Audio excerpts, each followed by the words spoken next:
I believe a majority of reselling businesses will fail in the near future, and a few businesses that get this one thing right will see tons of success. Let me explain.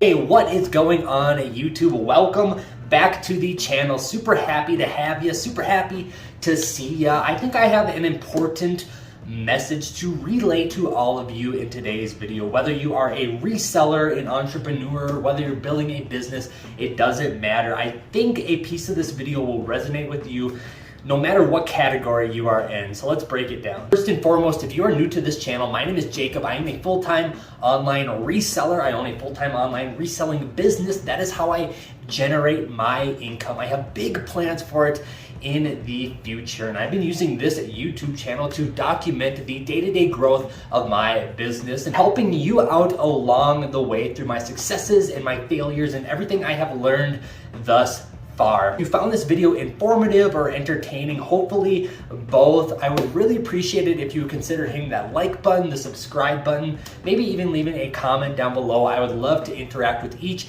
and every one of you. That is a fantastic way to show your support in this channel. I love producing this content, and I'm here to help each and every one of you. So I appreciate it. Thank you all for the continued support. Let's jump into why I think a majority of reselling businesses are going to fail in the near future. So here is the deal. I have been going through and kind of auditing my business over this past week, kind of setting some goals for the year and seeing the future outlook of my business. And it has become extremely important to me to really curate a tight brand image for my business. Now, I have touched on this in the past, but I truly believe developing a strong and curated brand image for your business is going to be extremely vital in the future success of all reselling businesses. And I actually have 3 case studies I want to break down with you today of businesses who have done this in order to scale their businesses to huge success and create multi-million-dollar revenues and ultimately create multi-million-dollar businesses. I think this is going to be an extremely important message to all resellers. So I'm going to give you guys some food for thought and obviously take matters into your own hands. I'm not going to preach. I'm not going to tell you what to do. I'm simply going to lay this out there, take it for what it's worth. But these are some things that I'm implementing in my business, and I hope you find this information valuable. Before I start breaking down these case studies, I just want to tell you guys why I think brand imaging is important and kind of my consensus on it. So I think it's vitally important because I believe in the future, the brands or the resellers who have a strong cultivated brand image will be able to leverage the market to their advantage. And what happens with supply chains and all that stuff, who knows? But really starting to believe that a solid brand image can provide the ultimate flexibility for your business. And let me break it down for you with these 3 companies who have done this in order to create big businesses. And I'm taking principles from each one of these businesses and implementing it into my business as well. So hopefully in the future, my business will have a strong brand image and I can be totally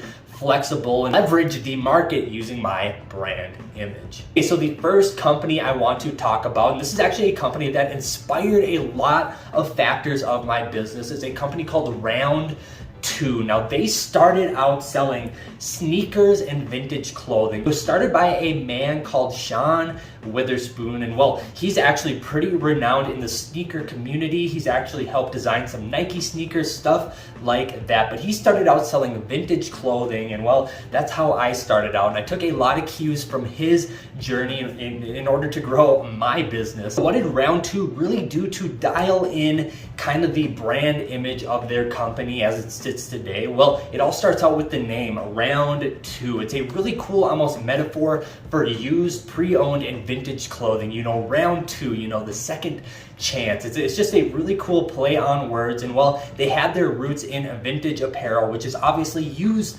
apparel. So it's almost like giving that apparel a second chance. It's their second round. So when he brought his vintage inventory to the market, it already had a fun, catchy, and appealing name, and he really rode the coattails of that to, well, make it what it is today. It's a business that has several locations in some of the highest end fashion districts in the world, including Melrose in California, you know, Melrose, I think it's Melrose Street in California, a bunch of high-end fashion brands on that street. He has a location in New York, Chicago, all over the United States. I think there's one in Florida, and it's an extremely big company that actually takes in vintage clothing and buys it directly off of consumers and resells it for very, very good margins. This company really focused on two things: vintage clothing and sneakers. Think Nike, Adidas, kind of that high-end hypebeast sneaker culture, and they really cultivated that and used that to their advantage. Now they ultimately dominate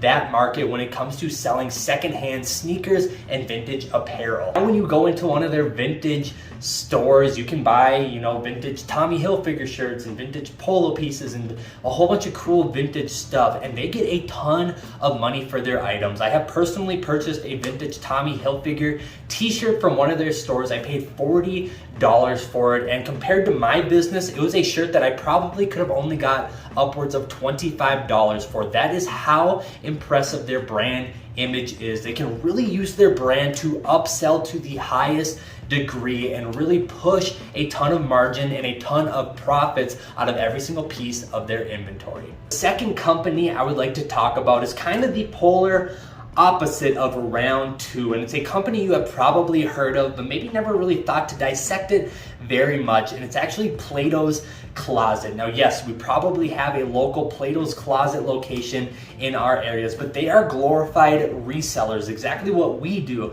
If you own a business like mine where I primarily resell clothes online, their playbook is not much different. They buy items off of consumers and resell them for a higher price. Now, why am I bringing up Plato's Closet? It's because everybody knows of Plato's Closet. They've obviously done something right with their brand imaging. They almost made reselling a very casual thing. They separated their image from the typical thrift store that a lot of people associate with reselling, and they put a nice clean look to it, almost like the Starbucks version of a thrift store. And that is a super powerful brand image. It's that brand image that ultimately allures people to come in and sell them their clothes so they can resell them on the back end. A genius business model, and it's all put together and polished up by their brand image. Now, the last company and the last example I want to present to you guys is a pretty fun one, actually. It's a very niche company. It's called the Parks Project, and what they do is they actually resell vintage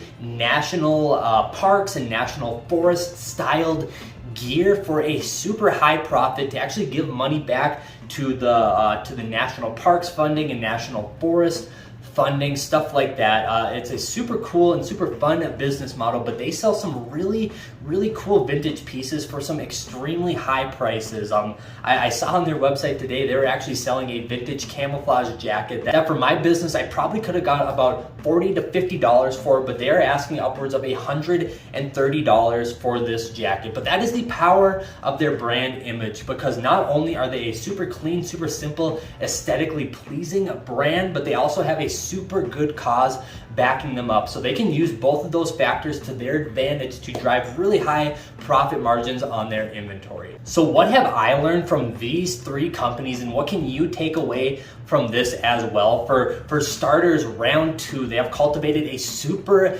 deep brand image involved around vintage clothing and sneakers. So what I think is genius about their model and their brand image is that even if in the future they have trouble sourcing vintage clothing items, they have the power of their brand to set higher profit margins for their existing inventory, ultimately alleviating a supply chain issue that might come about in the future. For Plato's Closet, they have used their simple and safe brand imaging to basically create their own supply chain, getting people into their stores and purchasing inventory off of them to sell it on the back end. Now, the Parks Project, which might be the most fascinating one, used a super cool cause and a super niche market in order to create a real powerhouse of brand imaging in order to move vintage national park inspired gear for extremely high profits. A really good cause backed up by a super niche market can lead to some super high profits. So, take examples from these businesses for what they are worth. Maybe one won't fit your business, maybe all of them fit your business,